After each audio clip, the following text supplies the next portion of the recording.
안녕하세요. 오늘도 사연 살롱을 찾아주셔서 감사합니다. 저는 일산에서 신혼생활을 하다 현재는 서울에서 지내고 있는 30대 여성입니다.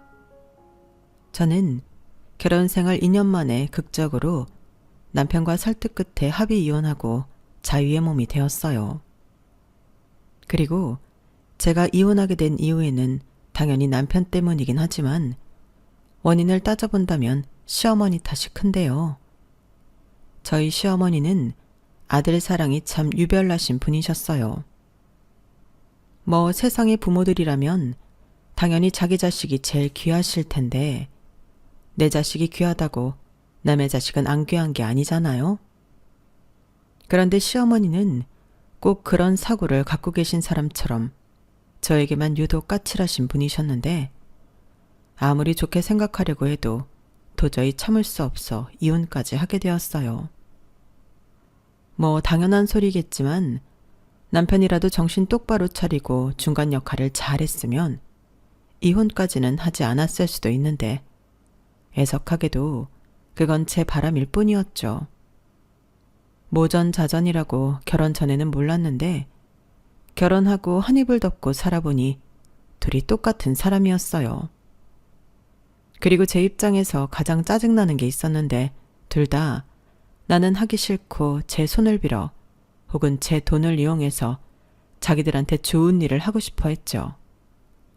제가 또 그런 건 못 참는 성격이거든요. 세상에 누가 같이 손해보는 것도 아니고 일방적으로 손해를 보고 싶어 하겠어요.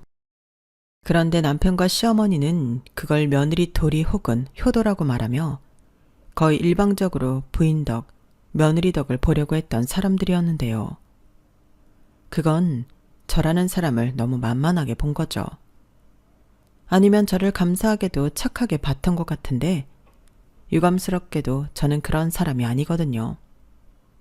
당하면 똑같이 갚아줘야 성미가 풀리고 자기 잘못을 모르는 뻔뻔한 인간을 보면 꼭 지 잘못을 깨닫게 해줘야 두 다리 쭉 뻗고 잠을 잘 수가 있었는데 하필이면 결혼 생활이 그 모양이 될 줄은 상상도 하지 못했어요.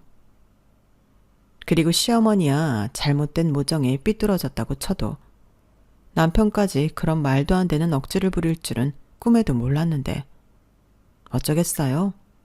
받았으니 돌려줄 수밖에요. 그래서 똑같은 방법으로 이혼하고 현재는 새로운 삶을 살고 있는데 지금부터 그 이야기를 여러분들에게 들려드릴까 합니다. 저랑 남편은 처음 지인의 소개로 만나게 되었어요. 나이 차이는 궁합도 보지 않는다는 4살 차이였는데 저희는 처음 만났을 때도 어색한 건 하나도 없이 금방 친해질 수 있었어요. 저도 별로 낯을 가리지 않는 성격인데 남편 역시 구김살 하나 없이 처음 보는 제 앞에서도 말을 잘했는데 지금 생각해보면 어떤 설레임보다는 친숙함으로 다가왔던 것 같아요.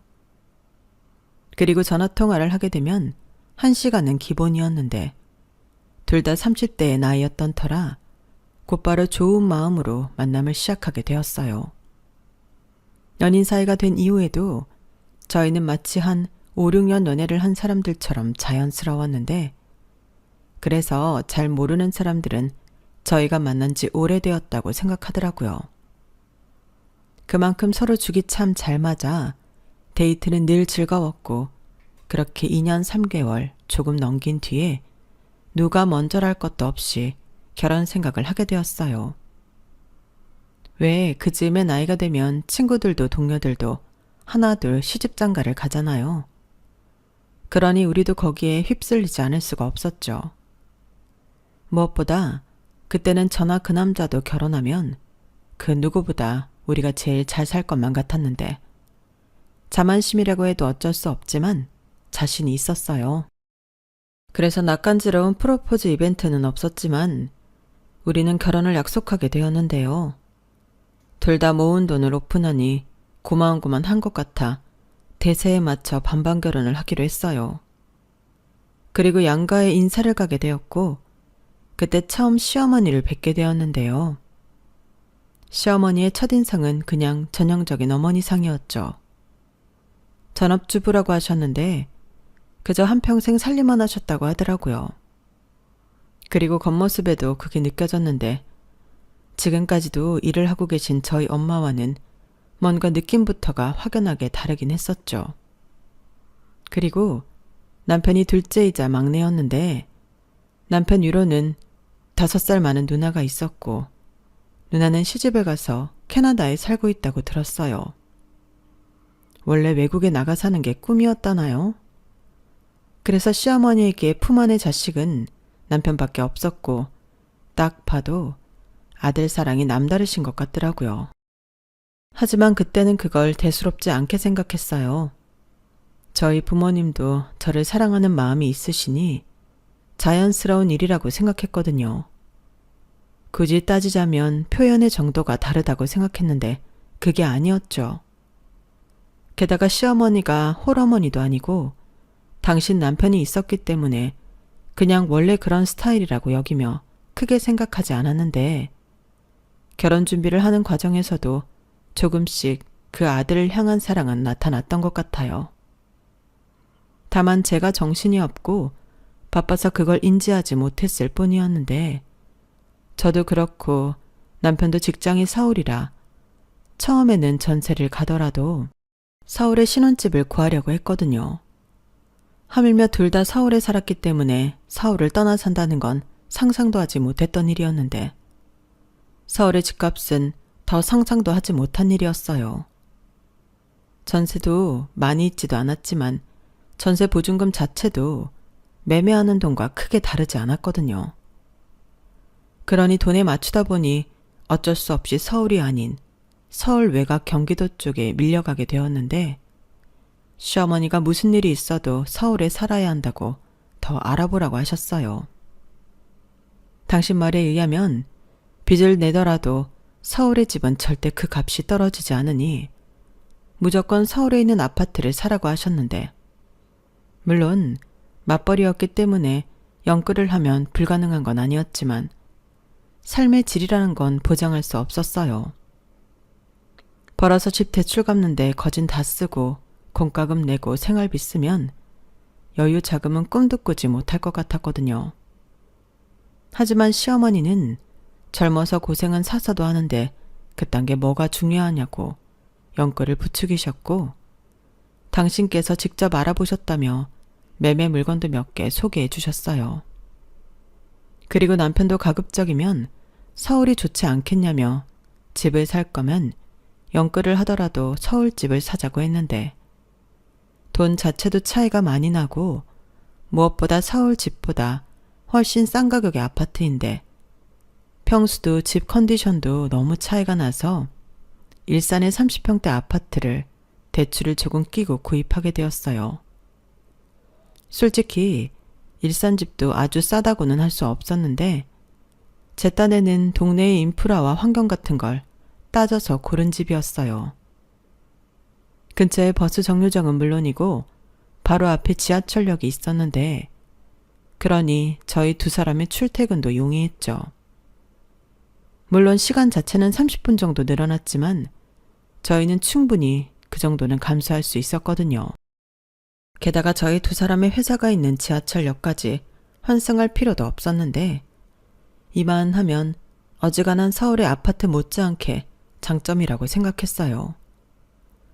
그리고 자차로 움직일 때 역시 고속도로 진입하기도 어렵지 않았는데 근처에 어린이집, 유치원, 초중고까지 조금씩만 움직이면 다 있어서 얼마나 살지는 모르겠지만 아이를 낳는다고 해도 여러모로 빠지지 않았어요. 여차해서 집을 판다고 해도 손해는 보지 않을 거라고 확신했거든요. 그래서 저는 남편을 설득해 그 집을 매매하게 되었는데 그때는 잘 캐치하지 못했지만 시어머니의 아쉬움이 컸던 것 같아요. 그도 그럴 게 이건 나중에 안 사실이지만 시어머님이 추천한 매물들이 전부 시어머니 집과 그다지 멀지 않은 곳들이었는데요. 아마도 저희들을 당신과 멀지 않은 곳에서 살게 하고 싶으셨나 보더라고요. 그런데 일산으로 가게 되었으니 당신 생각에 엄청 멀리 떨어졌다고 생각하셨는데 제가 일부러 노린 것이 아니었지만 어쩌다 보니 천만다행인 일이 되었죠. 그래서인지 결혼하고 반년 정도는 저희 집에 오시지도 않고 방해 없이 달콤한 신혼생활을 즐길 수 있었는데요. 도저히 시어머니 입장에서는 안 되겠는지 한 번은 택시를 타고 저희 집에 놀러를 오셨어요. 그러시면서 아우 우리 이쁜 며느리 보러 왔지? 라고 마음에도 없는 거짓말을 하셨는데 막말로 시어머니가 왜 저를 보러 저희 집에 오셨겠어요? 당연히 당신 아들 보시러 오셨겠죠. 그래도 저 기분 상할까 싶어 하신 선의의 거짓말이니 저도 웃으며 속아드렸는데요. 문제는 살림만 하셔서 그런지 저희 집 상태가 눈에 거슬리셨나 봐요. 여기 바닥에 걸레질 안 하니? 마루가 얼룩덜룩 하잖아. 그리고 그 차질구레한 것들은 왜 다 나와 있는 거니? 이러면 정신이 하나도 없지. 어머, 이 컵 좀 봐. 이 안에 잘 닦은 거야? 여기 뭘 먹었는지 검은 게 묻어있다. 니들 아무리 신혼이라고 해도 그렇지 집에 신경 좀 써라. 이렇게 잔소리를 하시기 시작했는데 말씀은 니들이라고 하셨지만 저를 보고 하셨어요. 젊은 부부들이 그렇겠지만 저희 집도 남편과 제가 집안일을 같이 하거든요. 그리고 자연스럽게 제가 밥을 하면 남편이 설거지하고 제가 빨래를 하면 남편이 청소기를 돌리고 밀대로 걸레질을 하는데 시어머님이 지적하신 것들은 전부 남편이 한 것들이었어요. 그런데 제가 제대로 못했다는 듯 시어머니에게 혼이 나니 저는 자연스럽게 남편에게 눈을 흘겼는데요. 마침 그걸 또 시어머니에게 들켜서 저 혼자 뜨끔했어요. 그리고 제가 화장실을 다녀오는 사이 냉장고를 벌컥 여섰는데 그땐 얼마나 당황했는지 몰라요.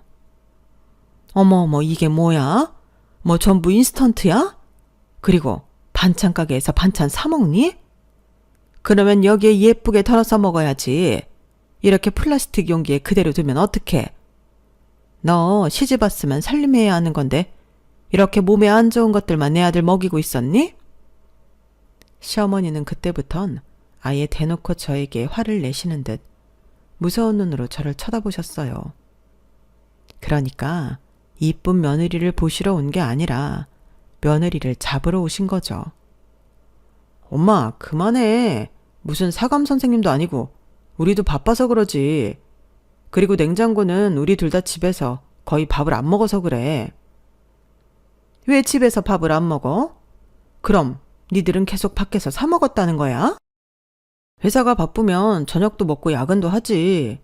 그리고 이 근처에 먹을 데도 많아서 그냥 둘 다 힘들면 나가서 한 끼 사 먹고 오고 그래. 괜히 이것저것 재료들 사다 놓고 못 먹으면 그거 다 버려야 하잖아. 으이그 말이나 못하면 너 언제부터 이렇게 엄마한테 따박따박 대들었어? 엄마 서운해지려고 한다. 너 혹시 우리 아들 잡고 사니? 아니요. 어머니도 참 저 전혀 그렇지 않아요. 그냥 둘 다 일하니까 집안일은 같이 하거든요. 제가 할 줄 아는 게 많이 없어서 그런 건데 차근차근 배울게요. 저 요리하는 거 싫어하지 않아요. 어제도 저희 장 봐서 떡볶이 해 먹었는걸요.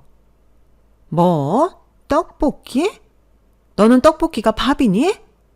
아, 장가 가기 전에는 맨날 내가 갓 지은 밥에 갓 끓인 국에 영양 밸런스 다 맞춰서 먹였는데 이러면 안 돼. 죄송해요. 앞으로는 신경 쓸게요. 그래. 그리고 네가 아까 둘 다 일하니까 집안일도 같이 한다고 했나? 예, 그거 아니야. 남자가 무슨 살림을 하니? 네 거 전부 네 살림인데 네가 해야지. 재밌지 마. 힘들어도 해야 늘어, 우리 며느리. 내가 무슨 말 하는지 이해했지? 저는 시어머니의 말에 표정 관리가 되지 않았어요. 시어머니의 말은 제 살림이니 남편한테 시키지 말라는 뜻이잖아요. 그리고 그걸 이해했냐고 확인사살까지 하시니 네라고 할 수도 아니요라고 할 수도 없어서 애를 먹었어요.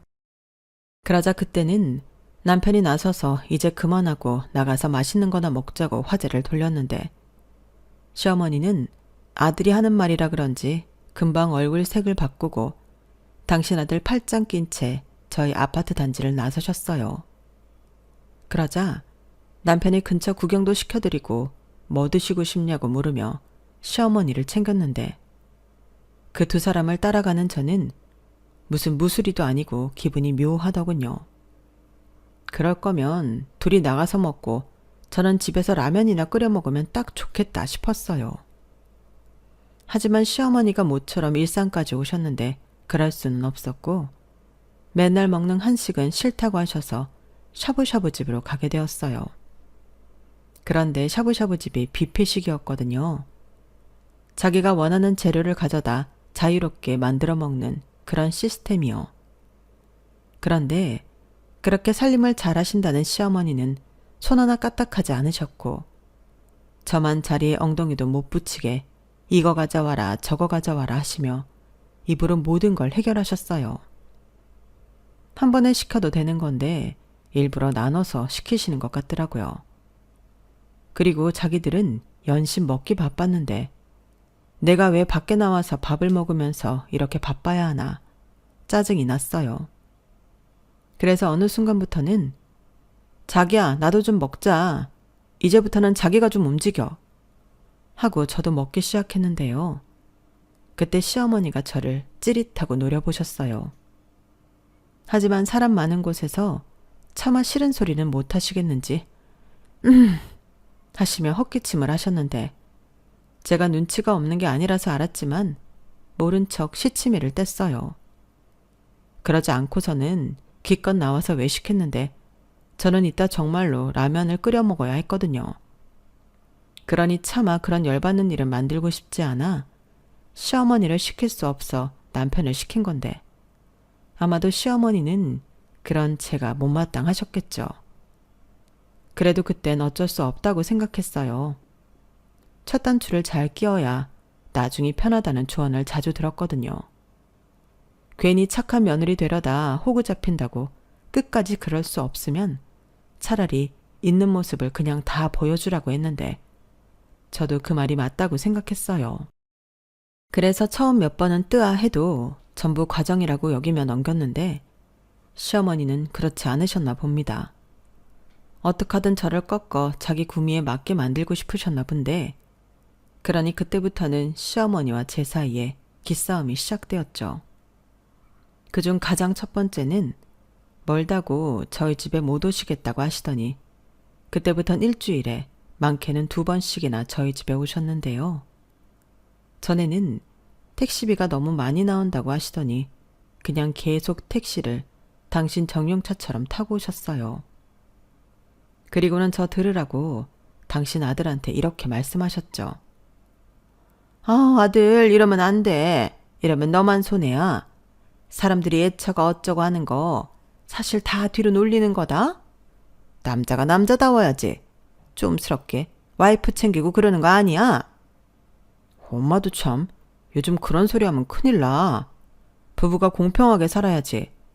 그래야 나중에 더 뒷말이 없는 거 아닌가? 아니지. 나중에 애라도 태어나 봐라. 애가 그럼 아빠보다 엄마가 더 우위에 있는 줄 알고 네 말은 안 들을 거야. 너 애한테 무시당하고 싶어? 너는 엄마 하는 거 보고 자랐으면서. 그야 그건 엄마가 그러고 싶어서 그런다고 생각했지. 아빠가 시키는 건 아니잖아. 그게 누가 시킨다고 하는 거니?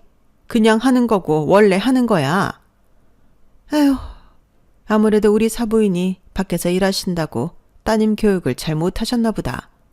이런 건 원래 엄마가 가르쳐주는 건데. 어머니, 그 말씀은 좀... 그래, 이거 봐라. 내가 말하면 불편해지잖아. 그래서 친정엄마 역할이 중요한 건데 안타깝다 이 말이지. 오해는 하지 마라. 그래도 지금이라도 배워야지. 네가 가장을 잘 섬겨야 나중에 애 낳아도 애가 서열을 잘 챙긴다. 어머니, 서열이라고 하시면 혹시 아이가 제 위라는 말씀이신가요? 그럼 당연하지. 저는 그렇게 생각하지 않는데. 지금은 어머니 세대랑 좀 달라요. 여자도 능력 있으면 남자 못지않게 가장 역할도 하고 서로 누가 더 위하고 하는 게 아니고 평등한 관계인데 저희 사이는 저희가 알아서 할게요. 어머니가 혹여 제가 이 무시하고 함부로 할까 걱정돼서 그러시는 거면 저 안 그래요. 저는 최대한 웃는 얼굴로 제 할 말을 다 했어요. 그러자 시어머니는 뭐라고 반박하지 못하셨는데 입꼬리가 파르르 떨리는 걸 봐서는 심기가 많이 불편하신 듯 보였어요. 그래서인지 심술이라도 부리시고 싶으셨나? 앞으로 종종 자고 갈 테니 저더러 당신 방을 하나 만들어 놓으라고 하셨는데요. 그 말을 들었을 때 이건 아니다 싶었어요. 그런데 또 제가 나서서 뭐라고 하면 그땐 정말 고부간에 전쟁이 일어날 테니 남편에게 SOS를 쳤는데요. 제 마음을 10분 이해해 줄 거라고 생각한 남편이었는데 뭘 그렇게까지 하냐며 자기 엄마가 먼 길 와서 주무시고 갈 수도 있는 거 아니냐고 서운하다 하더군요. 저는 설마 남편이 이렇게 나올 줄은 몰랐어요. 그래서 답답한 마음에 친정 언니에게 전화를 했는데 친정 언니가 괘씸하다고 시어머니가 왔다 가면 자기한테 연락을 하라고 하더라고요. 자기도 똑같이 가서 제부를 괴롭혀주겠다고요. 어머 제부, 이거 좀 들어서 여기에 넣어라. 어머 이게 웬 얼룩이야? 제부, 밀대 가져와서 여기 좀 빡빡 문질러. 원래 이런 건 힘 있는 남자가 하는 거야. 제부, 우리 장 보러 갈까? 오늘 제부 있으니까 무거운 거 많이 사도 되겠다. 집에 갈 때 우리 집에 배달 좀 부탁해. 이렇게 복수를 해주겠다고 했는데 저희 언니 성격도 한다고 하면 하는 사람이라 정말로 그걸 다 했어요. 그러자 남편이 저희 언니가 온다고 하면 기겁을 했고 결정적으로 고은아, 시어머니가 방 하나 만들어 놓으라고 했다고 했나? 그거 좋은 생각 같아. 그럼 나도 오면 자고 가도 되잖아. 그거 빨리 만들어라. 라고 했는데 그 말을 듣자마자 남편이 저한테 그랬어요. 절대 방은 만들면 안 된다고요. 자기는 처형이 왜 저러는 건지 부담스럽고 불편하고 미칠 것 같다고 대놓고 말했는데 제가 피식 웃으면서 그랬죠. 그럼 나는 오죽 불편했겠니? 그러니까 알아서 중간 역할 잘해. 자기가 어떻게 하느냐에 따라서 우리 결혼 생활이 달라지니까. 이렇게 말했는데 속으로 얼마나 통쾌하고 친정언니한테 고마웠는지 몰라요. 그리고 언니의 맹활약으로 남편이 시어머니한테 전화해서 앞으로는 우리가 갈 테니 불편하게 집에 오시지 말라고 했는데요. 저는 그렇게 한 고비를 넘겼어요. 하지만 그게 끝이었다면 제가 이렇게 사연을 적어 보내는 일도 없었을 텐데요. 애석하게도 한 고비를 넘기니 다음 고비가 저를 기다리고 있었어요. 남편과 저는 시간이 날 때면 같이 동네 한 바퀴를 돌며 시간을 보내거든요. 커피를 한 잔 마실 때도 있고 맥주를 한 잔 마실 때도 있고 동네 조금 큰 슈퍼에 들러 군것질거리를 사오기도 하며 그것도 소소한 데이트라고 나름 의미 있는 시간을 보내는데 언제부터인가 남편이 동네에 부동산을 찾아다녔어요. 그리고 왜 부동산 앞에 금매 물건 같은 걸 붙여놓잖아요. 그걸 한참 보더라고요. 원래 부동산에 관심이 있는 사람도 아닌데 왜 저러나.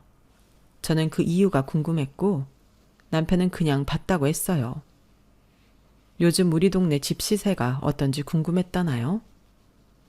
그리고 한동안 남편은 저랑 산책하며 그렇게 금매 물건들을 유심히 봤는데 그때가 하필 저희 아파트가 많이 올라서 남편이 부동산에 관심이 생겼나 했어요.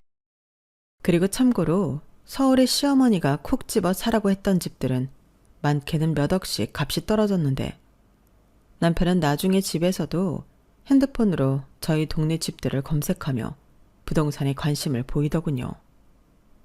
그리고 그해 명절에 저는 시댁에서 때 아닌 폭탄 선언을 듣게 되었는데요.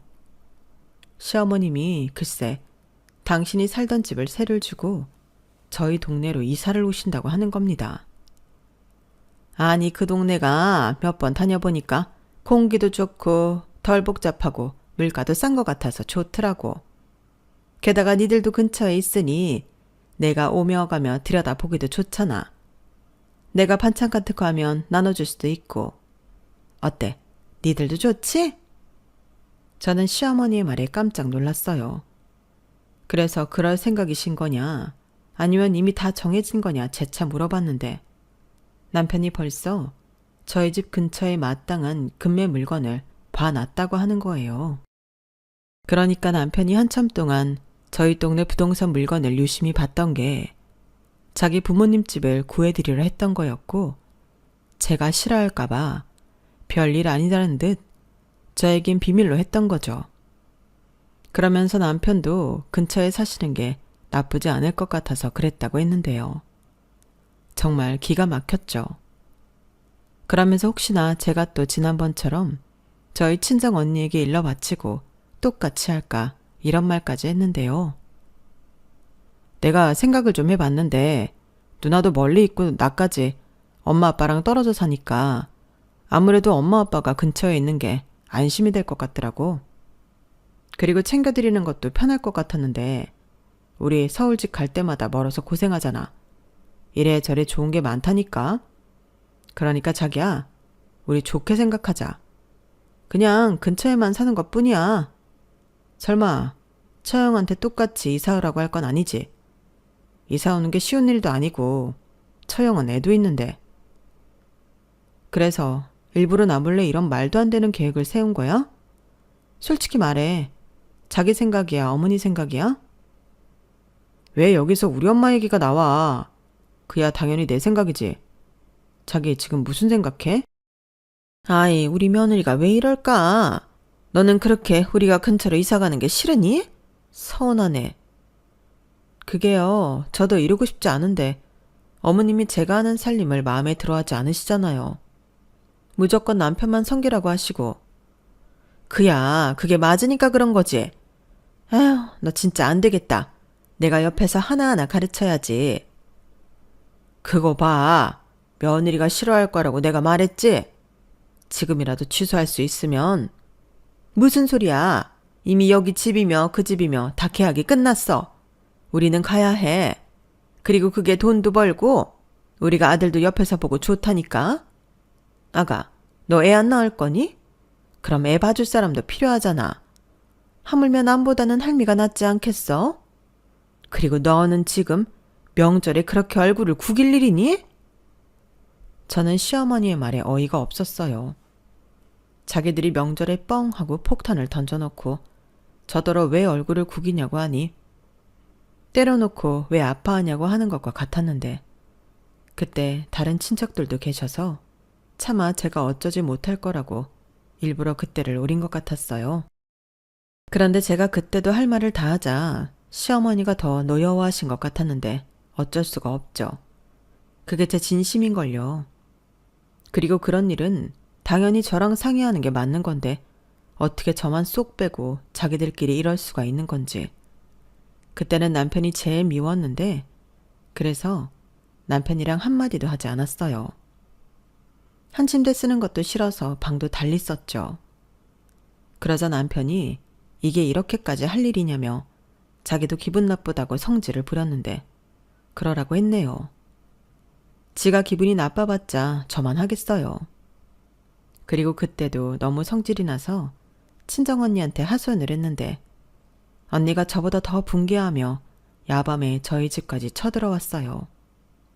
그러자 안방문까지 잠그고 그 인간이 숨었는데 저더러 치사하답니다. 누가 할 소리를요. 그리고 이렇게 됐다고 해서 예전처럼 시어머니가 저희 집에 와서 이래라 저래라 하시면 그땐 저도 가만히 있지 않겠다고 했는데 남편은 절대 그럴 일이 없다고 했어요. 자기가 장담한다고요.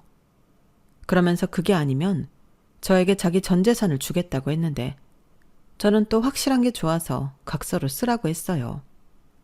그러니까 남편은 갑자기 거들먹거리며 이딴 거 법적 효력도 없다고 몇 장이라도 써주겠다고 또 큰 소리를 쳤는데 그렇게 의미가 있는지 없는지도 모를 각서를 챙겨뒀어요. 그리고 이윽고 시부모님이 근처 아파트로 이사를 오셨고 거리를 보니 시어머니 걸음으로 10분이면 저희 집에 오시겠더라고요. 그러니 정말 코앞에 사시는 것과 다르지 않았는데 시어머니는 동네가 좋아서 온 거라며 끝까지 우기셨어요. 그리고 당신의 그 말이 맞다는 듯 이사 온 후 한 달 넘게 잠잠했는데 네, 그럴 리가 없죠. 딱 한 달이 지나니까 본 모습을 보이셨거든요. 자기 병원에 가야 하니 같이 가달라. 입맛이 없는데 밖에 나가서 외식하자 등등 요구사항도 많았는데요. 심지어 홈쇼핑을 보시고는 일하고 있는 저에게 지금 방송 나오는 물건 네가 모바일로 주문해서 배송 오면 우리 집에 좀 가져다 줘라. 모바일로 주문하면 10,000원을 깎아준대. 10,000원이 어디니? 땡땡 쇼핑 도깨비 방망이다. 라며 바빠 죽겠는데 이상한 심부름까지 시키셨는데 저는 홈쇼핑을 하지 않아서 앱은 물론이고 아이디도 없거든요. 그래서 짜증나서 남편한테 하라고 시켰고 그 비용은 온전히 저희가 떠안았어요. 외식도 그렇고 시부모님이랑 같이 나가면 그에 따른 모든 돈은 저희가 부담했는데 이게 솔직히 만만치가 않았어요. 그때까진 제가 저희 집의 모든 자금 관리를 다 하고 있어서 남편은 대수롭지 않게 생각했지만 저는 확연히 늘어난 지출 금액에 고민이 많았어요. 외식도 저희 두 사람이 나가서 먹을 때는 2, 3만 원 정도면 되었는데 시부모님이랑 나가서 먹으면 1, 20만 원은 우스웠으니 이건 꼭 대책이 필요했죠. 그런데 남편은 쫌스럽게도 자기가 우리 부모님이 우리 집에 오는 거 싫다며 그래서 나가서 먹는 거지 라고 하며 마치 그건 자기 일이 아니라는 듯 얘기했는데 그러면 뭐 저는 방법이 없을까요? 바로 좋다고 자금 관리를 각자 하자고 했어요. 공동생활을 뺀 나머지는 각자 관리하고 남편 통장을 돌려줬는데 그 이후부터는 시부모님과 밖에서 먹는 돈을 남편이 부담했어요. 그러니 한두 번에 많이 당황한 눈치였는데 자기도 자기 돈 아까운 건 알았는지 언제부터인가 집밥이 최고라며 시부모님을 저희 집에 부르더군요. 뭐야? 왜 갑자기 집에서 먹재? 외식도 질리잖아. 그리고 언제는 외식값 아깝다며. 그야 그때는 내가 관리할 때고 지금은 자기가 내는데 나는 좋지. 진짜 치사하다. 장인 장모님이 오셔서 외식할 때도 이럴래? 왜 여기서 우리 엄마 아빠 얘기를 해? 어쩌다 한 번이랑 그게 같아? 그리고 우리 엄마 아빠는 애당초 일을 그렇게 안 만들어. 지금 그거 자기 말 실수한 거다. 그럼 우리 엄마 아빠는 일부러 일을 그렇게 만들었다는 거야? 그럼 아니야? 왜 갑자기 집인데 그 집밥 자기가 만들 거야?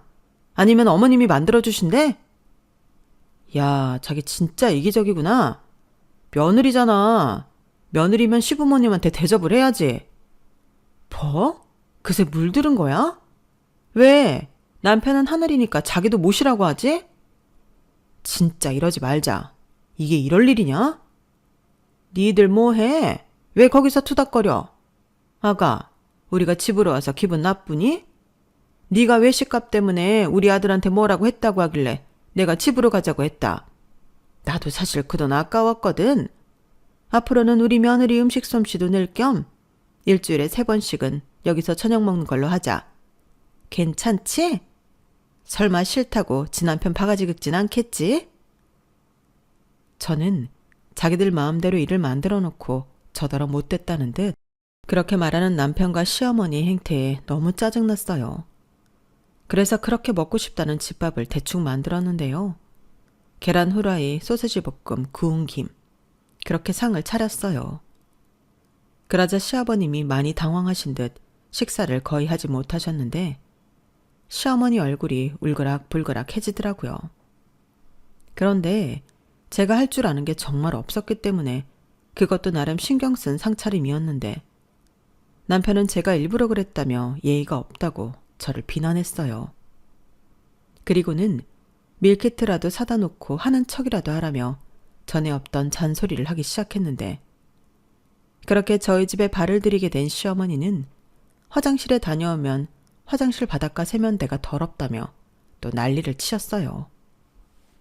저더러 청소를 하라는 거였죠. 화장실은 2개로 저는 안방 화장실 담당, 남편이 거실 화장실 담당인데 시어머니는 그딴 게 어딨냐며 저더러 다 하라고 하셨어요. 그쯤 되니 남편이 자기 엄마를 등에 업고 일부러 그러는 것 같았는데요. 아니, 이게 신혼기간에 일어날 수 있는 일인가요? 그렇게 시부모님이 이사를 오신 후 저희 부부의 사이는 더욱 나빠졌어요. 어쩌면 이 사람들이 저 하나 기 꺾어 놓겠다고 짠 것 같았는데 그 뒤 시어머님의 본격적인 시집살이가 시작되었어요. 살림을 가르쳐 주시겠다고 나중엔 매일 오셨는데 사람을 어찌나 달달 볶는지 없던 화병도 생길 것 같더라고요. 제가 또 이의 없이 혼나고 비난당하는 거 못 참거든요. 그래서 친정 엄마랑도 엄청 싸웠는데 시어머니라고 참겠어요? 그런데 남편은 당연히 참아야 하는 거 아니냐며 자기 엄마 편을 들었고 저는 이렇게 시집살이 하면서는 못 살겠다. 이러면 나한테 전 재산 주겠다고 각서 쓰지 않았냐. 따지니 남편이 한 말이 명언이었어요. 자기 엄마는 저희 집에 살지 않으니 시집살이가 아니라고 했거든요. 아니, 우리 엄마가 여기서 살기래? 그냥 오며 가며 하면서 살림 가르쳐주는 건데 그게 무슨 시집살이야. 우리 엄마는 여기서 잠도 안 자잖아. 이렇게 말 같지도 않은 개소리를 짓거렸는데 저는 더 이상 참을 수 없었어요. 어차피 퇴근해서 힘든 몸으로 집에 가봤자 기다리는 건 시어머니의 시집살이라면 그 집에 잠만 자러 가야겠다는 생각이 들었죠. 남편의 논리라면 잠만 집에서 자도 될 것 같았거든요. 그래서 그 집밥도 네가 밀키트 사서 해드려라 하고 다음 날부터는 친정 언니한테는 미안하지만 그 집으로 갔어요. 거기 가서 씻고 밥 먹고 조카랑 좀 놀아주다가 저녁 늦게 일산 집에 가서 잠만 잤는데 남편이 뭐라 난리를 쳤죠. 예상한 일이었어요. 아니, 그렇게 하라고 일부러 그런 건데. 저는 눈 하나 깜짝하지 않고 똑같이 말했죠. 왜 그래? 어머니가 잠은 여기서 주무시지 않으니 시집살이가 아니라고 해서 나는 잠만 여기서 자는 건데. 그러니까 별거는 아니잖아. 그치? 이렇게 거울 치료를 해주니 남편이 그런 개논리가 어딨냐며 입에 거품을 물었죠. 그래서 저도 질세라 네가 하면 다 맞는 말이고 내가 하면 개논리냐고 아주 잡아먹을 듯 남편한테 쏘아 붙여줬는데요. 그러자 남편은 그럼 여태 어디가 있었냐고 저더러 바람이라도 났냐고 물어보는데 저는 그 자리에서 친정 언니에게 전화를 걸었어요. 이 인간이 나더러 어디서 뭐하다 왔냐고 바람났냐고 하는데 말 좀 해달라고 스피커폰이라고 알려주니 저희 언니가 카랑카랑한 목소리로 제부, 내 말 듣고 있어? 하고 남편을 쳤더니 아주 쌍욕을 1, 2분가량 랩처럼 쏟아냈어요. 그러니 남편 얼굴이 불타는 고구마처럼 터지기 일보 직전이 되었는데 남편이 먼저 이렇게는 못 살겠다고 하더라고요. 그래서 너도 그러냐? 나도 그렇다. 그럼 우리 이참에 이혼이라도 하겠냐고 제가 물으니 남편이 아주 기가 막혀 했는데 돌연 갑자기 저한테 너는 어떻게 그런 소리를 쉽게 하냐고 따지더군요. 자기가 먼저 저랑 못 살겠다고 했는데 왜 저한테 그런 소리를 하는 건지. 그리고 지도 양심이 있으면 저한테 한 짓을 생각이라도 하는 척은 해봐야 하는 거 아닌가요? 그런 생각까지 하게 된 저는 너무 억울했어요. 그래서 이대로는 도저히 넘어가고 싶지 않았는데 그래서 그때부터는 네가 이기나 내가 이기나 심리전에 들어갔죠. 그리고 저는 그 이후에도 잠만 집에서 잘 뿐 모든 시간은 친정 언니 집에서 보냈는데요. 언니와 형부에겐 민폐를 끼치는 것 같아 미안하긴 했지만 저도 달리 다른 방법이 없었어요. 다행히 저희 친정 언니는 제 말을 듣고 이왕 한번 시작했으니 끝을 보라고 도와주겠다고 했는데 그렇게 일주일 정도 지나니 어느 순간부터 집안의 모습이 달라져 있더라고요. 한마디로 시어머니의 흔적이 저희 집에서 사라졌는데요. 쓰레기통이나 재활용 쓰레기에 라면 봉투나 배달 용기들이 들어있는 걸 보아 남편이 집에서 혼자 식사를 해결한다는 걸 알게 되었어요. 그리고 남편이 저에게 시어머님이 제가 집에 없으니까 저희 집에 오지 않겠다고 하셨다는데 차마 당신 아들이 차려주는 밥을 먹을 수는 없던 시어머니가 제가 없는 동안 저희 집에서 밥 담당을 했었나 보더라고요. 그런데 생각해보니 이게 지금 멀쩡히 자기 집 두고 뭐하는 짓인가 싶었고, 남편더러 자기가 졌다며 저더러 그만하라고 했다는데 남편은 꼴에 자존심이 상해 저한테 그 말을 하지 못했다고 합니다. 그러면서 다 이겨먹으니까 좋냐며 또 시비를 거는데 진짜 기분이 더러웠어요.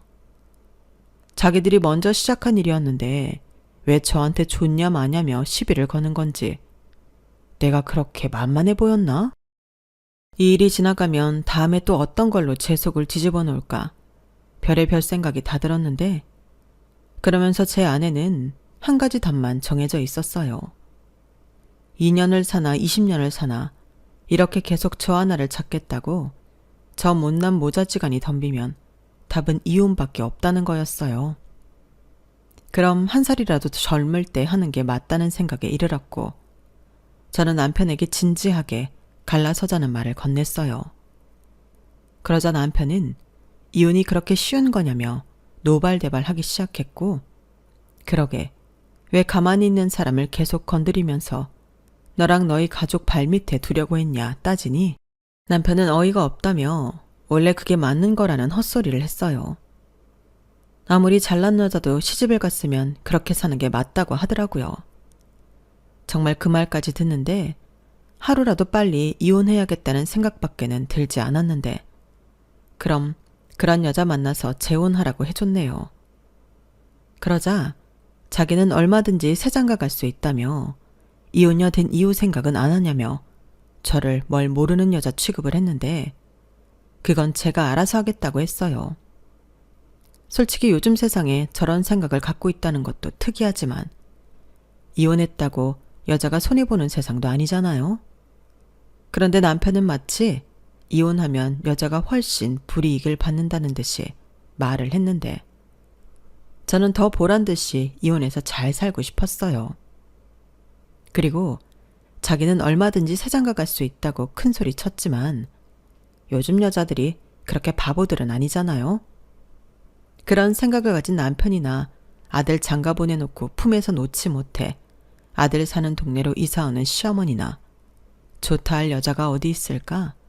한번 당해봤으면 했는데, 저러다 남편은 시집을 왔으면 여자가 당연히 시부모님을 모시고 살아야 한다고 기야말 소리를 할 것 같았어요.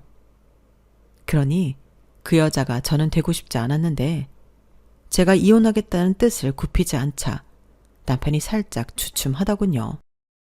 그러면서 저더러 쓸데없이 자존심 세우지 말라며 자기가 저를 생각해 기본적인 예의와 효도를 한다면 자기도 저를 위해 시부모님을 자주 집에 오지 않도록 이야기를 하겠다고 했는데요. 기가 막혔죠.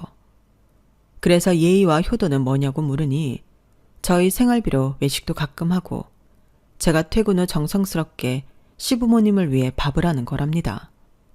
그러면서 뭐 별거 없잖아. 이만하면 쉽지 않아? 라고 했는데, 그 쉬운 거 너나 실컷 하라고 했어요. 그리고 그 말에 더불어 그냥 니네 부모님 매일 오시라고 해.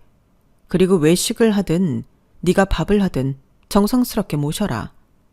엄한 남의 집 자식한테 니네 부모 효도시키지 말라고. 라고 쐐기를 박아버렸는데요. 최대한 빨리 이혼서류 보낼 테니까 도장 찍으라고 했어요. 그러자 남편은 절대 그렇게 못한다고 했고, 그럼 네가 써준 각서대로 네 전 재산 다 가져오겠다고 했는데, 남편이 그거 법적 효력 없다며 콧방귀를 끼더군요. 그래서 친절하게 말해줬어요. 그래, 법적 효력은 없지. 근데 이혼 소송하면 이게 증거는 된대. 자필로 썼고 지장도 찍었잖아. 이 정도면 충분해.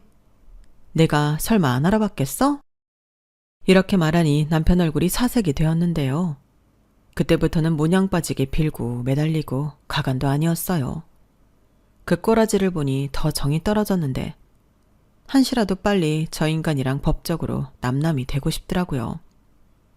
그리고 잠시 고민을 하긴 했지만 네가 나가라 내가 나간다 하는 것도 싫어 제가 짐을 싸서 나갔는데 다른 분들은 왜 네가 나가냐고 하실 수 있지만 가까운 거리에 시부모님이 살고 있으니 그 동네에 있고 싶지 않았어요.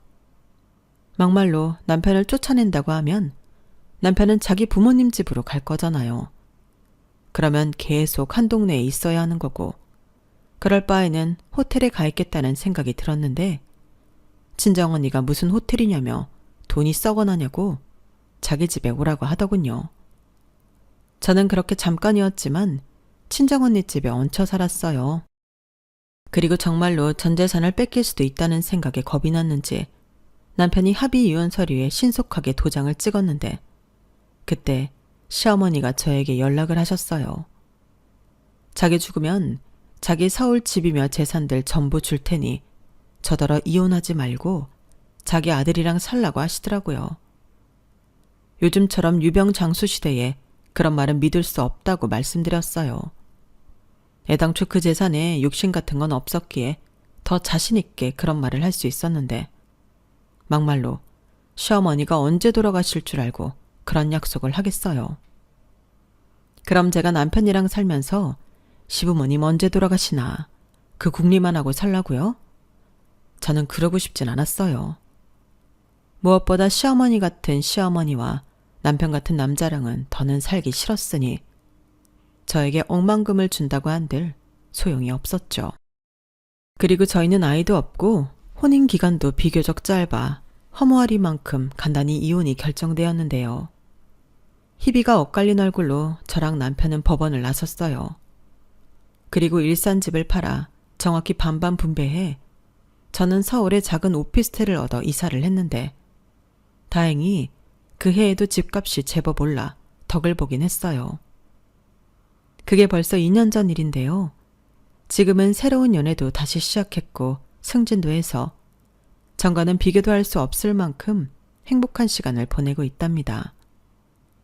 지금 만나고 있는 남자는 제가 이혼했다는 사실도 알면서 제가 좋다고 1년 넘게 쫓아다닌 사람이었어요. 물론 전 남편한테 크게 대였기 때문에 결혼 같은 건 생각하진 않고 있는데 사람 일은 또 모르는 거죠. 다만 그저 저의 가치를 알아주는 이 남자와 지금은 많이 행복한 연애를 할 생각인데요. 솔직히 결혼은 당분간은 하고 싶지 않아요. 과연 그 생각이 언제까지 유효할지 알 수는 없지만 확실한 건 전 남편이 했던 말과 다르게 저는 이혼녀가 되었어도 여전히 잘 나가고 잘 산다는 겁니다. 그 인간은 저랑 이혼하고 그저 그렇게 산다고 하더라고요. 이혼 직후 왜 이혼했는지 궁금해하는 사람들에게 사실 몇 번 이야기해줬는데 그게 좀 그 인간의 발목을 잡은 것 같았어요. 하지만 맹세코 저는 없는 말을 하지 않았는데요. 심지어 과장한 것도 없이 있는 사실만 이야기했어요.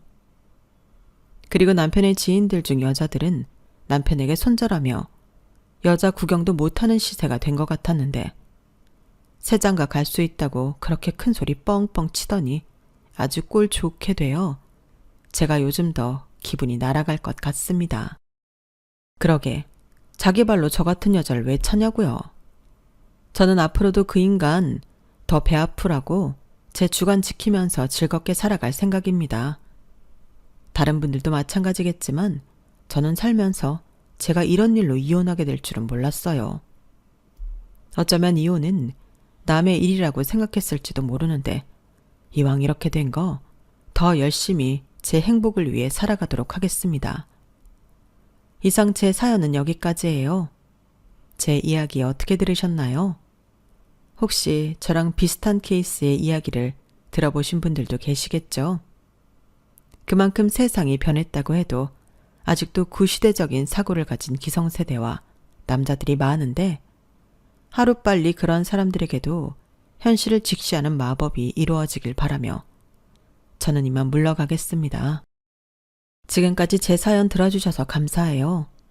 늘 건강하시고 내 마음을 그리고 나라는 사람의 가치를 알아주는 사람과 백년해로 하시길 바라겠습니다. 안녕히 계세요. 여러분, 사연 댓글에 응원과 현명한 조언 부탁드려요. 좋아요와 구독은 저에게 큰 힘이 됩니다. 오늘도 좋은 일 가득하세요.